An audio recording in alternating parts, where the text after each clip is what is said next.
Hey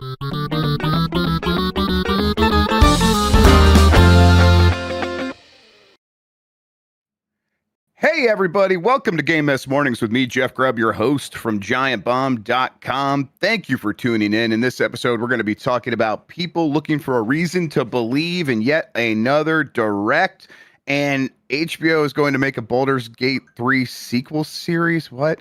It's going to be a good one because we have Jon Martin on the show. Jon, how are you doing? I'm doing well. Thank you for having me. I'm very excited to be back. Absolutely. Glad we can make it happen. We'll just, I'll just say now, they're going to kill that poor boy Kenneth Shepard over at Kotaku with this stuff. We're all worried about you, Kenneth. You stay strong. I know you're not going to be able to avert your eyes from this train wreck of what's happening with Baldur's Gate 3. But you stay strong. You do the reporting and you just treat it like anything else. You're going to survive this. I promise you. It's a lot of strong reactions to that news. We'll get into it here in a little bit. But yeah, how you been? You been playing anything fun? What you been up to since the last time we talked? Yeah, I mean, I've been snowed in. I went to Disney and Universal and just playing a lot of games right now. Yeah, that was fun. Been doing a lot of like backlog gaming. Later today, I'm gonna try to be finishing Yoshi's Island for the first time. I've played the fantastic! First 2 worlds multiple times, but yeah, no, that game is every level is just a treat, and it's just so imaginative, so and I love that. The art style is great. I'm very much looking forward to that. Getting ready to start a Baldur's Gate 3 playthrough. I've never gotten through a full campaign, so we'll see what I think about this news. But yeah, just playing a lot of different games. How's Sectori going right now? I don't know if I should poke the bear, but I am curious. It's going pretty well. Every time I start it up and play right now, I do get a new high score. And I'm always like, that was a bad run. And I still did a new high score. So I'm kind of just waiting for the RNG to line up in my favor a little bit. There's a handful of things that could be more favorable, like if you get the certain more difficult bosses earlier on, so they're in a more easy form instead of like their level 4 form or whatever. That helps a lot. That said, I got the hardest boss on the hardest difficulty and was like basically one shot away from defeating him. And that is the one that was my most recent really good run where I got 16 million points now, still 2 million behind Jacob Geller.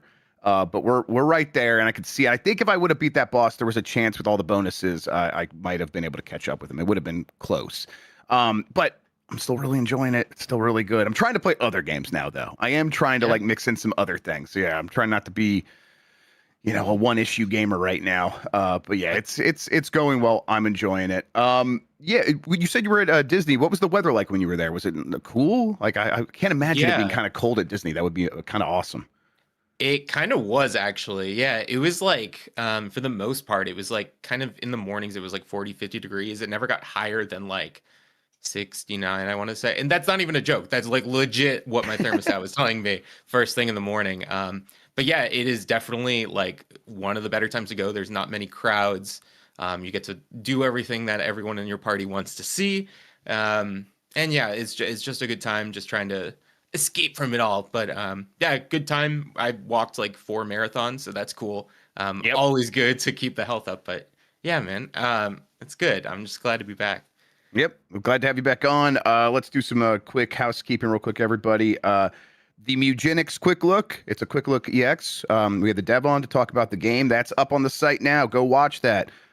Mike and Dan tag teamed that and did a great job. It's worth watching, especially since that game's doing really well. We'll talk about that as our first story, how the reviews are coming in for that. Also, the Neo 3 Quick Look with Kayla. She helped out with that. You guys should go watch that as well. And then there's going to be a bunch more stuff popping off in the next week or so. More quick looks and some more stuff for premium users. There was a new Grub Snacks Premium. Go watch that as well. All right, let's explain ourselves. We're Giant Bomb. We're independent video games media. We're out here on our own. We need your help. Go to giantbomb.com/join, become a premium member. Thank you to everyone who has done that. It means the world. It ensures that we can keep doing the things we like to be doing over here in the way we like to be doing it without having to worry about satisfying the latest whims of some corporate overlord. We have you at our backs instead, and we really appreciate that. So if you haven't joined up, now's the time. Again, a lot of cool stuff is happening on the site. A lot of cool stuff is going to be happening for premium members, and we want to make sure you all feel like you are part of the team, because you are. Like that, there is no team without you all. So thank you all for your support. Let's keep it going for the rest of the year. As far as this show goes, most weekdays, I, Jeff Grubb, will help piece your gaming life back together. That includes breaking news and maybe even some of our own original reporting. For all these topics, I'll get the input of a bona fide expert who will make me look smart. If you are watching live on Twitch, welcome. You can always listen to the show later on podcast feeds by searching for Game Mess Mornings, or find the RSS feed on giantbomb.com. You can also catch the show later with chapters and timestamps on YouTube. Hello, YouTube. All right, we have a lot to get into, so let's start the morning mess with those aforementioned Mewgenics reviews. It's got a 90 on Metacritic, on OpenCritic, I should say. And yes, John, I did get it in Fantasy Critic. Thank you for asking. That was actually top of my list. Yeah. I think I took it with the second pick, with my second pick. And I had the two back-to-back because I chose last. So it's like I felt pretty good with that. Kind of hearing good things, so a little inside information, but I had barely touched it at that point. And everyone else I was playing against, they knew it was good as well. So I just made the right pick. It has a 92 out of 100 from Robin Valentine at PC Gamer, a sprawling, ridiculous, and endlessly surprising roguelike that will drag your body and soul into its chaotic world. 9 out of 10 from Dan Stapleton over at IGN. Dan says it's got, that Mewgenics is a fantastic tactical RPG that's good for more than 100 hours of roguelike runs. Just when you think you have figured it out, it'll throw something completely unexpected and hilariously gross at you, and probably a catchy new original song too. And then 4.5 stars from Allie Jones at Games Radar, who says, and this is a thing I think some people will have some concerns about, because it's like it has the Ed McMillan style. Is that for you or not? Well, Allie says the gross out humor and wacky build interactions that have been a key part of McMillan's work for decades don't distract. And I have the greatest evidence in the world for, hey, if you look at this game and it's not immediately like your style, or you think that the humor is a little bit aged, Dan Reichert loves this game and he hates all that stuff. He's like, I'm liking this game. No, despite that, it's not even phasing him. So if he can get over, I think anyone can. I played a little bit of it. I didn't immediately like snap into place with it. People said it's it is like an expanded roguelike of Into the Breach, which already a roguelike, but they're doing even more with that, that aspect here. But where you breed cats, and then you send out your cats on runs, and they all look kind of funky and fucked up. It is really well done, and you can immediately see how there are some potentials for broken builds where your cats are just these immortal beasts, and then it's like, oh man, you're going to be telling the story about that one cat that you had on that one run for the rest of your life, because you're going to play this game for 100+ hours. Any interest in Mewgenics? You said you had it at the top of your list. Yeah, honestly, like this is one of those games that's maybe not to the extent of a Half-Life 3, but like I played this game in 2014 at PAX East. It was like my second pack ever, and I tried it and I thought it was really interesting. And this was before I got really into like tactical games too. Coming off of Final Fantasy Tactics this year, this is exactly what I want to see. I'm a bit Ed McMillan fan. Super Meat Boy, the original, with the original soundtrack, probably top 5 games I've ever played on an Xbox. I just love Super Meat Boy to death. Binding of Isaac, but like I am in the market right now to get into another roguelike game. I'm already balancing like so many, but this is looking like it's gonna hit all of those notes. It's gonna be gross, but it's also gonna be cute because it's cats, not hats. But yeah, everything I saw in the quick look this morning made it go straight up to the top of my list. I'm gonna be playing this game day one, and I'm just happy for the team that after a decade, this game was canceled. It was brought back just because it was a passion project. It's always great to see these games do really well. And is this the highest game of the year, like rated game so far? It kind of feels like it. So far, this is the highest rated game of any like note. Yeah, it's a 90. Yeah. I think the previous high was like an 87 for something like that. And of course, scores only mean so much. But true. Well, as I always say, it's very hard to get above like an 85. Getting a 90 is basically impossible for most games. So this is really, really impressive stuff. I'll have to spend more time with it. I know, like, Dan's played something like 30 hours, and he's got some assignments coming up, and he's like, he'll be on some flights here and there, and he's planning on playing even more on those flights. Specifically said that's the game he wants to be playing. So, yeah, I love a roguelite. I love a tactical game. I love cats. I don't know. Yeah. So I need to just go in there and play this game and kind of see it for myself. Mike was even kind of like, I think Mike who started it, and he was like, yeah, okay. And then after a little bit was also kind of singing its praises. So it's winning over everyone who is playing it. I never played Binding of Isaac. That's one I feel like I almost Oh, want to go back whoa. to that more than playing this. Yeah, I know. I love roguelites, and it's like that's like one of the key ones in the genre at this point. So Yeah, to me, I mean, it might not be for a lot of people, but to me, that was a kind of a Mount Rushmore. It was like one of the first yes. big indie games I feel like I picked up just because I did hear one of my friends is like one of the biggest Binding of Isaac people or fans in the world. And then also just at the same time, it's like that original Flash version was so Zelda 1 coded that it just like was kind of easy to get into for me. And it's only gotten better and better over time. There's a lot of content you have if you're just joining that game Yeah. now. And I'm like an expansion or two behind at this point. Like there's Mm. so many games that have taken what Isaac did so well and are running with it, like Gungeon, Nuclear Throne. There's Hmm. so many great games like that. But yeah, no, definitely worth checking out. Really good soundtrack, really crazy everything. Isaac is very cool.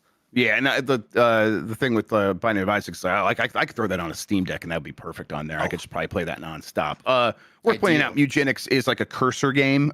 So you could play that with the Steam Deck with any controller, Yeah. and you're just controlling the cursor, but it's turn based, so it's not like there's any sort of problem of like, oh, am I going to be Also, able to do this in time? I mean, good thing to point out is that the right touchpad, like I did Yes. that a lot in like Civ 5, Civ Yep. 6. It'll work. It'll work That's great here. perfect for that. Yeah. Yep. I'm excited for that Steam controller just because of that. It's gonna Yep. make a lot of games a lot easier to use just on a pad. Yep. Looking forward to it as well. If it ever comes out, If we'll that ever see. comes. Yeah. Yep. Yeah. Look, that's what everyone's saying. It's like, okay, delay the Steam machine and the Steam frame. We all get it. We all understand what's happening. But the controller, can we just get the controller now? There's a lot of people excited about that thing, including me. I'm a controller sicko. Give me more and more. Yeah. All right, let's get on to this next story. A Baldur's Gate TV show is happening in the worst way possible from Real Trooper, Kenneth Shepard at Kotaku. 3 days ago, I was talking about how sometimes good things happen, like HBO's bunk-ass live-action The Last of Us series looking likely to end in three seasons rather than four. Well, the monkey's paw didn't just curl; it rolled upon itself with an intensity great enough to open a portal to a much, much worse dimension. Craig Mazin, who serves as showrunner on the post-apocalyptic adaptation of The Last of Us, isn't done at HBO. He's now apparently working on a Baldur's Gate series that will continue the story of Larian Studios' RPG. And then Kenneth proclaims, "Just shoot me, HBO." Deadline reports that Mazin is working alongside Hasbro to create a continuation of Baldur's Gate 3's story that will include both new characters and some returning ones from the game. You know, the ones whose fate could have been greatly influenced with your decisions in ways too drastic for the writers to have any wiggle room in making sweeping choices for them. He says he already doesn't trust Mazin with the characters when he's following the source material script, much less continuing their stories beyond the credits. According to Deadline's story, Mazin has full creative control, and yeah, Kenneth is not happy about that. There's a lot of people I've seen reactions being like, "This sounds awful."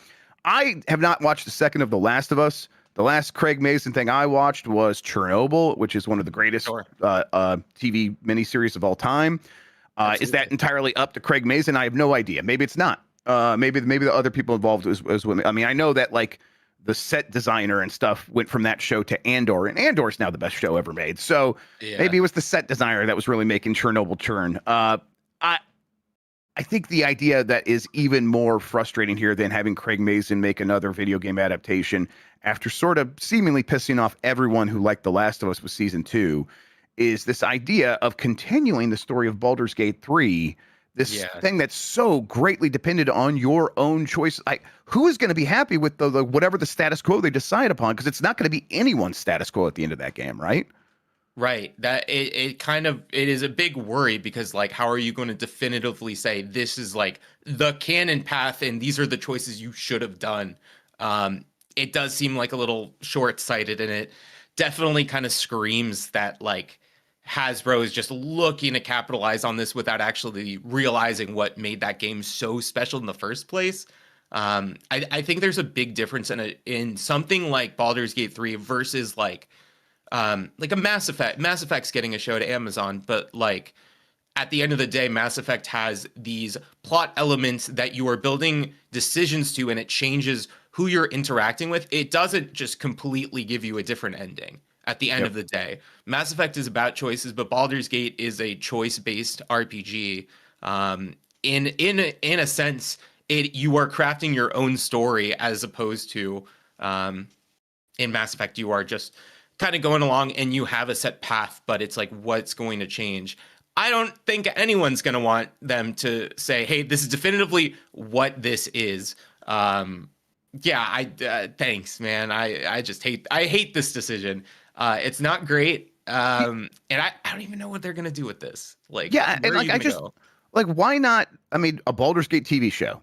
Okay, so just make like Baldur's Gate's the city, right? Like just make Yeah, a show set in the city and have it follow D&D characters doing D&D stuff and have it inspired by the flavor of Larian's game. And then, in that situation, one of the characters from that game could make a cameo or show up. But like just the whole point of Dungeons and Dragons, right, is like that you can have this whole space where you tell your own stories with your friends. And then Baldur's Gate 3 was like, here's a tool to sort of like, we're going to build a campaign and it's still going to be mostly open. And you're still going to tell your own story by making your own decisions. The people who are making the show should do that as well. Like, I don't get the thinking here. There's so much room for doing cool things. How is this the solution they set on, other than that game sold really well? People feel like will those be really characters. happy to see whoever again, Starion or whatever, Starion. I can't say his name. Yeah. But they even going to be able to get those people back? Is the big question, because it's like it wasn't Hasbro that found all these actors that made those characters and crafted them with love. It's like, no, these are characters you're kind of taking from an existing thing, and we might just completely misunderstand the point of these characters. Like, they're going to misinterpret like why this game was so cool. It was that open-endedness of a D&D game, but within the confines of a game. Like, what are you doing? Like maybe a choose your own adventure, like a Bandersnatch sort of thing, could work, but like just a Baldur's Gate TV show following 3 just feels like I don't even know how you can scale that down. Like the sky's the limit in that video game. It is nuts to see what they actually fit into there. So Yeah. um I yeah. also don't like the tone that I think HBO will go for to like make it feel big and important and prestige.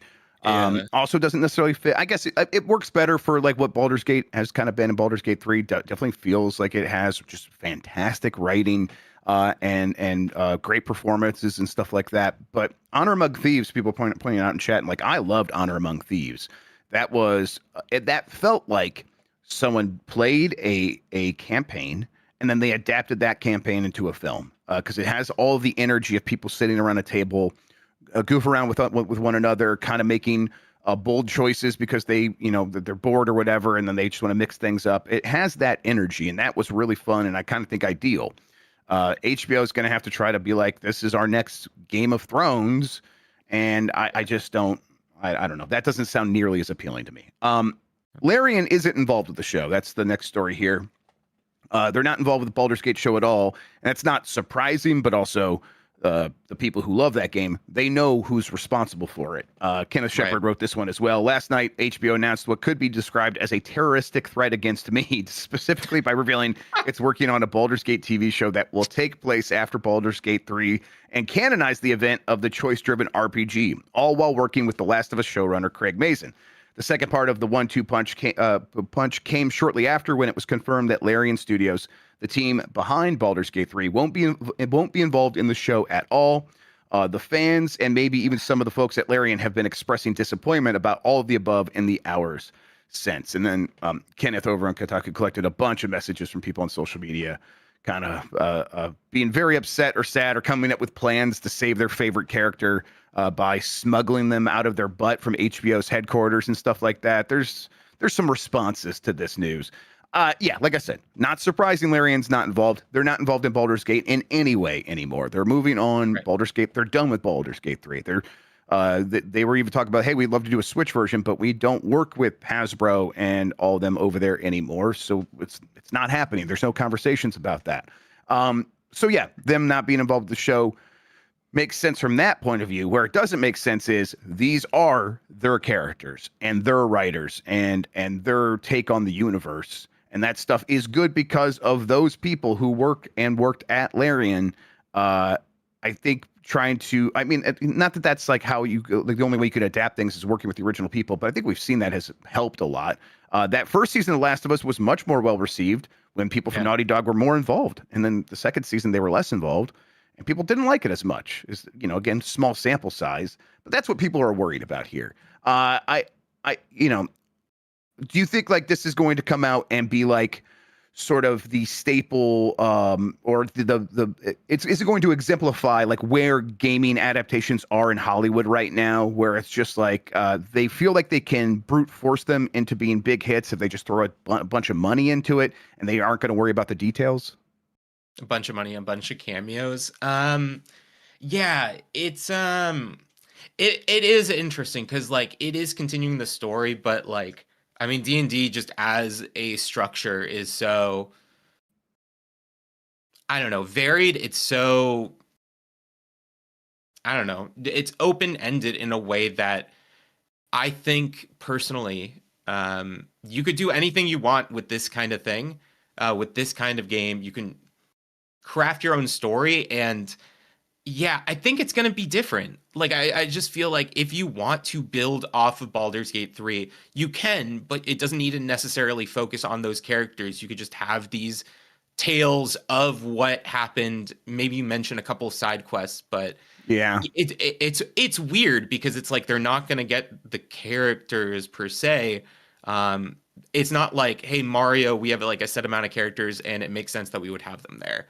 Like these characters are so vastly different, and if you're gonna get people to recast as these characters, good luck. It feels so out of place that I'm not excited for it in a way that even just seeing like, hey, like House of the Dead has a lead now in whatever movie that's going to be coming up. It's like I don't have any expectations for what that could be, so go for it. Yeah, man, I don't know. It's a very weird question because it is like partly a D&D thing, partly a gaming thing. But I'm hoping for the best because, yeah, again, Craig Mazin has a good history. I did like that first season of Last of Us. Didn't really care so much for season 2, but that's besides the point. Yeah. I mean, I think beyond it just being the Hollywood thing, video games are the new push right now. It is Hasbro being like, hey, we only really make money on Magic the Gathering. And so we do need to diversify things. We do need to create all these different like franchise and make wizards, make video games. It feels like it is more so for the money than it is for the fans, which is, I think, why a lot of those video game movies, even if they are like elementary by the numbers, like you could just plop the hero's journey down on a script. This one just feels like you're missing the entire point of it. Yep. I think that there's a strong chance this will never happen. I think there's and then if it does, I think it will be, yes, another poster child for Hollywood not really getting it. And probably, I mean, with one thing I think we could probably rely on is it will look big and expensive. And maybe that'll be enough to win me over. Who knows? All right, let's take a break. We come back, plenty more headlines to get into. We also are going to end the week with the Bomb 12, so stick around for that, everybody. If you want to skip out on these ad messages, you could do that. You just got to go to giantbomb.com/join, become a premium member. There you will find ad-free versions of the audio show, ad-free versions of the video show. In the meantime, though, we will be right back.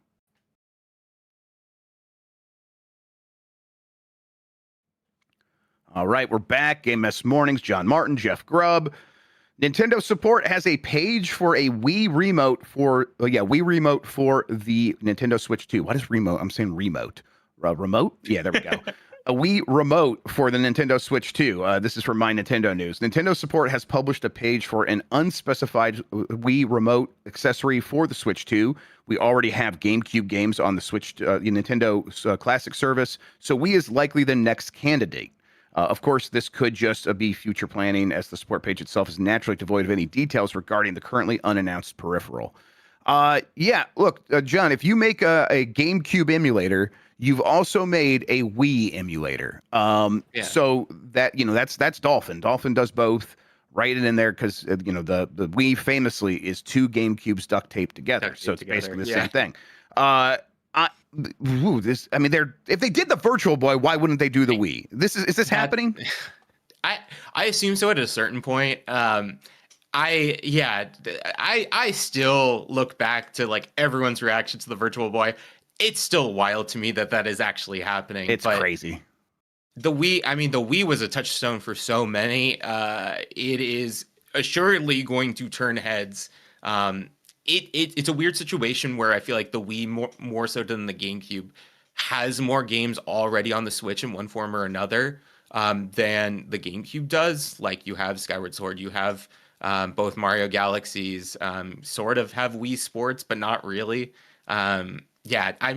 This makes a lot of sense. How they're going to justify selling the Wii Remote as opposed to just being able to use a Joy-Con is going to be interesting, but I guess it's gyro versus like pointer tech. Right. So, and I think, Virtual Boy was the one where it's like, this is not going to work unless you have the Virtual Boy accessory, or you got to have maybe the cardboard thing. But either way, you're going to need to put the Switch into something for us to like enable you to access these games. They haven't done that with the other consoles because the controller situation is not as confusing as it is here. But I imagine many games would work with the controllers, with the Joy-Con controllers, but maybe not every single one. So I wonder how Nintendo will sort of delineate that. Will they say, here's Wii, but you can only get it if you buy the Wiimote? I don't know. That would be a little bit weird for them. But if it comes down to like we don't have the exact pointer tech, although they can fake that. They did that with Super Mario Galaxy 2 in that collection a little bit ago. So I hope that they're just like, yeah, you can use a Joy-Con if you want, and then for the sickos, go buy a Wiimote. Yeah, is there any game that actually uses like the Wii speaker, like the Wii remote speaker inside of the controller? Like I have no idea if there is anything that actually does that. Yeah. Yep. Is there any game that you have wanted to play on the Wii and just have not gotten around to it, and this would be the moment that like I can choose one game, this is the game I want day one? I mean, not really, not a ton. I mean, like Captain Rainbow or whatever, but that game never came out here, so they'd have to translate it, so that's not happening. I don't know. I like Boom Blocks. Give me some Boom Blocks. There's definitely I would play. I would go back to like Super Paper Mario. I would like to go back to something like that. But yeah, I'm not like craving Wii too much. Punch Out for Wii is maybe the best game on Wii. So if they don't remake that and just put it on Switch, which is what they should do, I'll take it on this service. And that game, if they could just adapt that a little bit and make it so you don't need a Wiimote at all, you could just play with the controls. I think that'd be cool. There's also a chance that this is just nothing. This is just the web, like the way that they set up the website and their support pages are just sort of automated, or someone making them being like, oh, we got to make a support page for this controller on all the devices, and nothing actually ends up happening here. But again, they made a GameCube emulator, so they have a Wii emulator. And to me, it's just like a matter of time, especially after they already did the Virtual Boy. If the Virtual Boy is game, the Wii is certainly right there. I guess maybe the only difference would be like, do they still want to like remake and just sell most of those Wii games? The thing is, they're doing that with GameCube as well, and then they also have the GameCube NSO, so they are making room for both. So I think this does happen eventually, but I don't know. Like, if there's a new Nintendo Direct here in the next couple of months, is this something that happens soon? I don't know. What do you think? Probably not. I mean, that might just be a personal preference, is that we're already going to have Virtual Boys added to the drip feed of all this NSO stuff. So, like, I do want to play some Wii games again. Like, I'm really hoping we get, like, a chance to play Zack and Wiki again. Yeah. But... yeah, I don't know. Like, I feel like it is too early. We are still within the first year of the Switch, and the GameCube NSO was a big part of that marketing push. So I feel like we have at least like a year or two That said, I feel like they have been working on some Wii Remote solution. I assume they also probably already have a DS solution in mind, and they're just trying to get that to work and be feasible. Yeah. Yeah, I think you're probably right that they're just like working on all this stuff and it'll happen in time, but you're right. They're going to emphasize GameCube for a while before they introduce something else. All right, well, let's stick with Nintendo. Nintendo trademarks Mario and Wario and the upcoming Rhythm Heaven Groove. This comes from My Nintendo News as well. Nintendo has issued some more trademarks for Mario and Wario and Rhythm Heaven Groove. Mario and Wario, which is an old Super Famicom game from 1993, everybody, is set for renewal on the 17th of February, and Rhythm Heaven Groove is set for the 24th of February. Nintendo regularly updates its wide array of trademarks, and this is just another example of this. That has not stopped people, John, from using this as major copium for the idea that there is another Nintendo Direct happening in like the next week or two. People keep pointing to like February 17th. There will be another general Nintendo Direct with first-party games, and maybe there's a new Mario and Wario game. Yeah. Mario and Wario is already on NSO. It's one of those ones you can use the mouse on, actually, because I think it worked with the Super Famicom Mario Paint mouse. So yeah, this probably is almost certainly just the team of lawyers at Nintendo doing their job and not caring about what Nintendo, the game developer, is doing at all. They're like, no, we're just charging ahead. This one's going to expire soon. We should just go ahead and get it updated now. But I don't know. Is there anything more to any of this? Probably not for the near future. I mean, I'm always thinking about Wario, but I've been thinking about Wario a lot recently. Uh-huh. Everyone has to be thinking Of about course, Wario. we all are, yeah. There's he's our friggin' president. I'm sorry, that was mean to Wario. Never mind. That was, yeah. That actually was offensive to Wario. Yeah, I'm sorry, Wario. I apologize. That said, I do think we could see some like kind of money acclamation 3D open world game with Wario. Like, I feel like Wario deserves the limelight, and so maybe there is a Mario versus Donkey Kong-esque remake of a Mario versus Wario kind of game, or even just like a, I don't know, Super Mario Land 3 kind of deal. But I want like a Mario and Luigi style game with Mario and Wario. Like they have to team up and work together. Yeah. And yeah, I think, and that one could be Mario and Wario working together to save Luigi and Waluigi or something like that. Yeah. And then like you cut to vignettes of Luigi and Waluigi kind of imprisoned somewhere, kind of like Princess Peach and Thousand Year Door, and you play as them for a little bit. That's the dream. That's why when I see something like this, I immediately get, stars in my eyes. It's like, oh my God, what could this be? And then it's like, oh yeah, no, that's that old game from 30 years ago, and they didn't do anything else with it ever. And it was not like the game I'm imagining. So yeah, I want what I want. I don't think anything close to that is happening. I think this is just the lawyers doing their jobs. That said though, how long can Nintendo go this year without having another new first party general direct, or at least talking about some new games in one way or another? Because I think people are beginning to feel like, look, cool, Rhythm Heaven Groove. There's a lot of people who like that. I love those games. Yeah. I know that's not the game that's going to make most people feel like they got their money's worth out of the system that they purchased just last year. When are those games coming, and how long can Nintendo go without talking about them?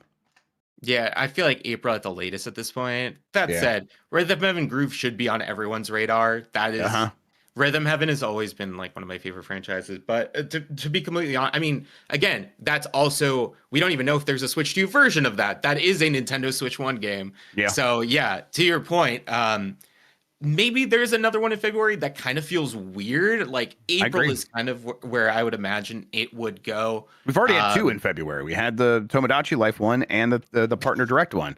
So it's like we've already had two. They're going to do a third one. I get it would be very different, but still, it's weird. Yeah, I thought that was a hallucination I had that no one else actually had. Yeah, that was not just you, buddy. It's okay. Yeah. Good. Okay. I'm glad we're in this together. But yeah, man, like it's going to need to happen sometime soon. I don't think Nintendo is infallible at this moment. It does feel like they're not on their back leg, but they're losing their balance a little bit in terms of just people pleasing. Like there's so many issues going on right now, be it like just overcharging for games, accessories, yada yada. We talked about that, or potential Switch 2 prices going up. They kind of need to get ahead of this.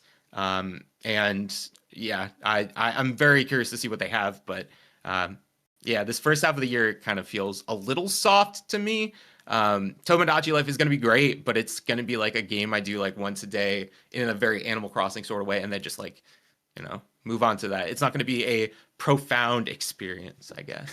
Yeah, there's always the chance that game pops off and has Animal Crossing like appeal suddenly, where people are like showing up for it, and it attracts a wider, more diverse audience than Nintendo's most of Nintendo's games. But there's the pandemic isn't happening right now, so it's not going to get that same juice that the Animal Crossing game got. So yeah, we'll see. I hope Tomodachi Life and Rhythm Heaven Groove deliver, because those are the games that do fill out the library for me. Like that's like, I look back to 3DS and DS. And games like, it's like Rhythm Heaven on DS was one of my favorite games, and Tomodachi Life on the 3DS, one of my favorite games. And it's like, I look back fondly on those consoles because of games like that. And so right now I'm pretty happy, and I got Donkey Kong, and I play a lot of third party, especially indie games on the Switch too. So I'm using that thing all the time. And even I'm like, okay, but where's the big stuff? And so the people who are not as like into these other games from Nintendo or their partners have got to begin feeling like, okay, I've played a lot of Mario Kart World at this point, and Donkey Kong was great, but both of those were last year. What do I have to look forward to this year? I think April's right. I think you're right about April's the longest they can go. They're gonna have to kind of, I mean, man, if they get into the summer, that'd be weird. I'm just Chad, let's just choose to believe it could happen. That another Direct's gonna happen in February. That'd be great. I mean, Chat did mention, and I can't believe I forgot about this, Pokemon Presents is also assuredly probably February 27th. Yep. So that's going to be big, but I agree with everything you said. Like I love the Switch 2. I use it pretty much every day. It's like one of my favorite places to play video games right now, that and the Steam Deck. But yeah, it does feel like there is a little personality issue. Like I feel like it doesn't really have its own character yet. Like Donkey Kong was incredible. My third favorite game I played last year, but yeah, we don't really have that tone setter. It doesn't feel like we have not all the stars are not here yet. Yes, all the stars are yet to be here. Yeah, the Smash Ripcord, as someone in chat said, that feels like the one that they've been quiet about it. That could just pop up at any moment again, and they're like, here are 5 new characters and an updated version of Smash Ultimate, and I think that would go a long way. Yep, and it runs in 4K on Switch 2 now and stuff like that. Yeah, they could do that, and that would do very well for them.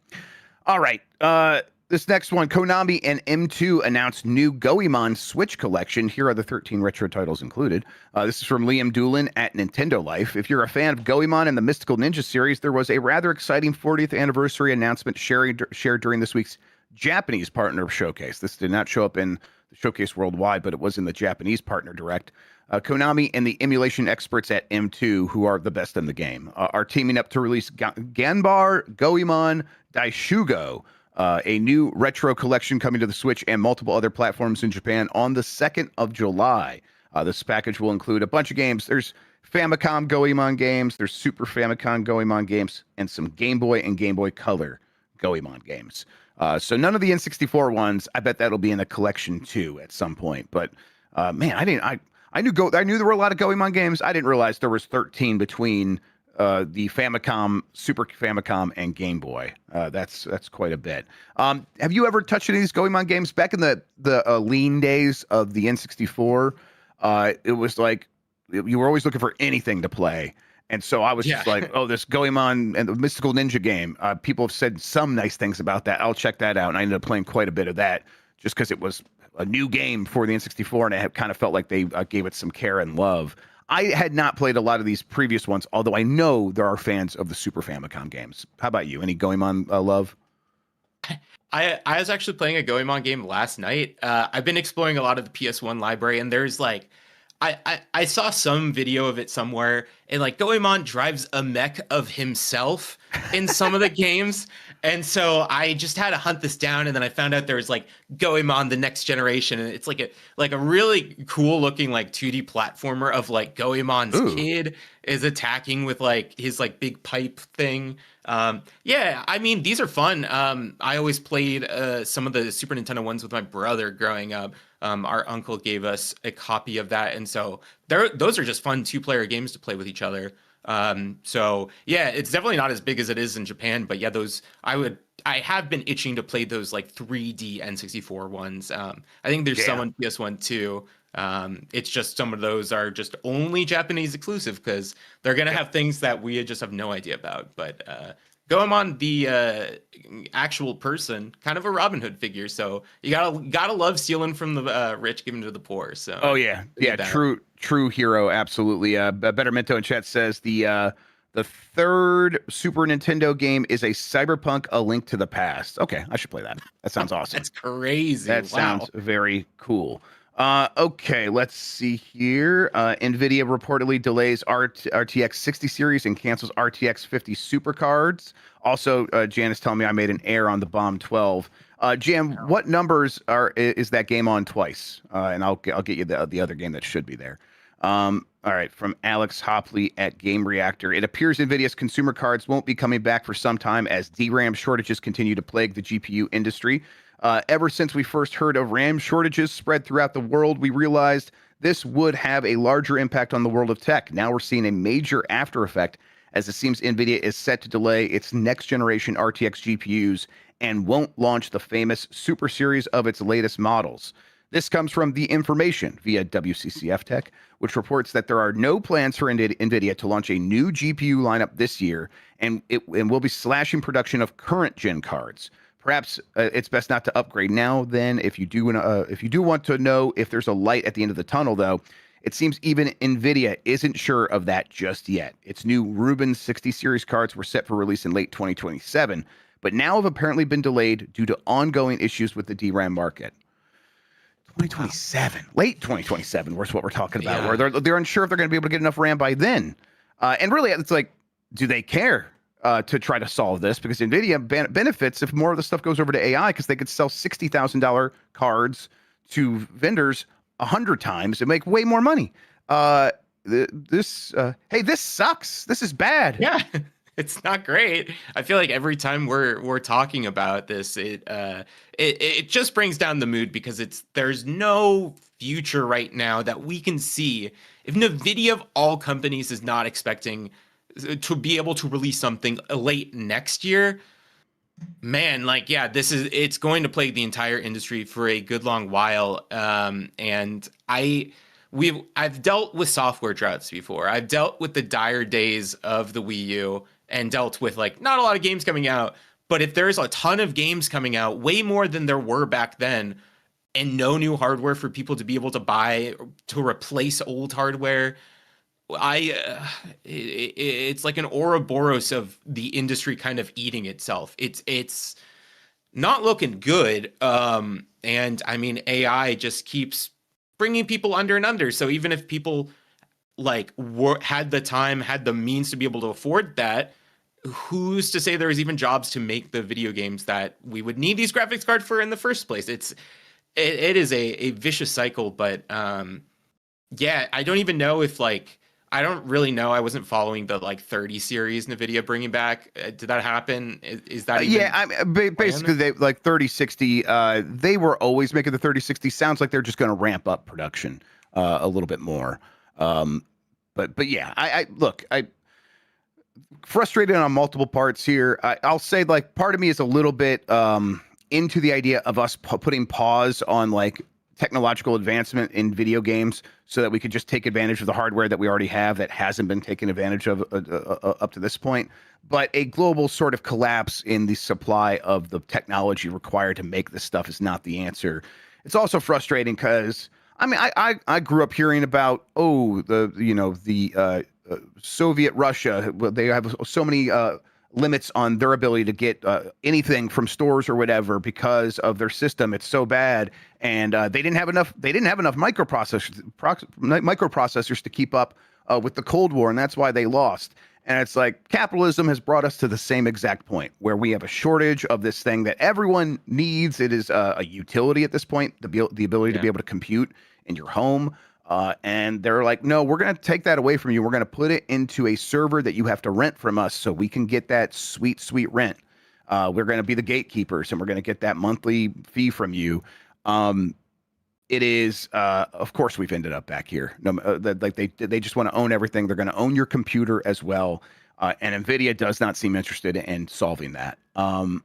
So, in the meantime, I think a lot of developers are going to have to start looking around and thinking about ways to get creative about making their games stand out in an era where, well, we're not going to see a lot of visual improvements. Now, visual improvements already have been diminished so much that maybe that doesn't matter. But I think this is going to force people to get even more creative.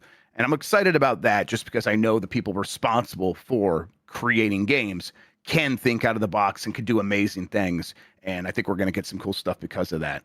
But in the meantime, yeah, if you're trying to upgrade your system, it's going to be harder than ever, and there is no relief in sight in terms of, hey, they'll have a new generation of cards, so maybe the used market for 50 series will get a little bit better because people start selling those. No, everyone's just going to hold on to what they have and be desperate to get rid of anything.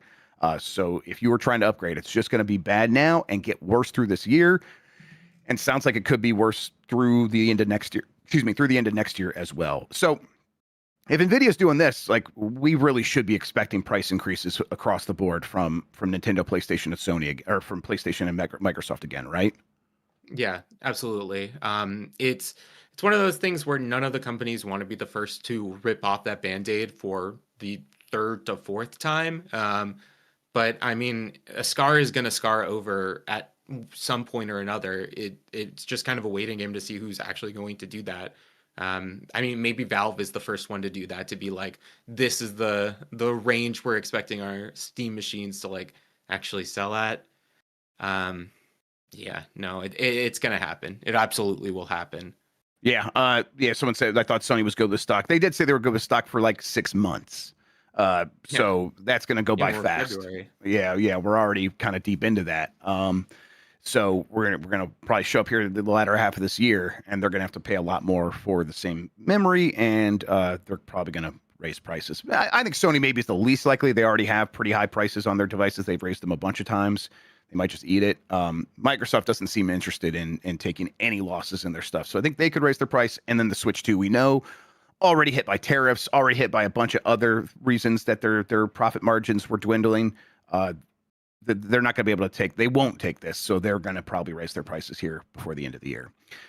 All right, let's keep going. Assassin's Creed Shadows co-op mode has been reportedly canceled. This is from Eric Warner at DualShockers. Apparently, they were going to do a Unity-style a multiplayer thing where it's kind of cooperative.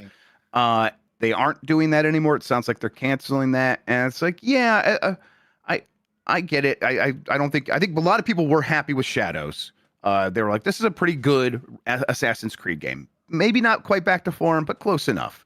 And that audience that shows up for those games, I have not heard them clamoring for the return of the multiplayer games, multiplayer modes in the Assassin's Creed games. And at the same time, it's like, you're going to put that out, and you're going to be compared to the upcoming co-op mode that will be in Ghost of not Tsushima. What's Ghost of Yotei. Thank you. And that one, we know from the last one, was really well received, and this is going to maybe not look as great in comparison.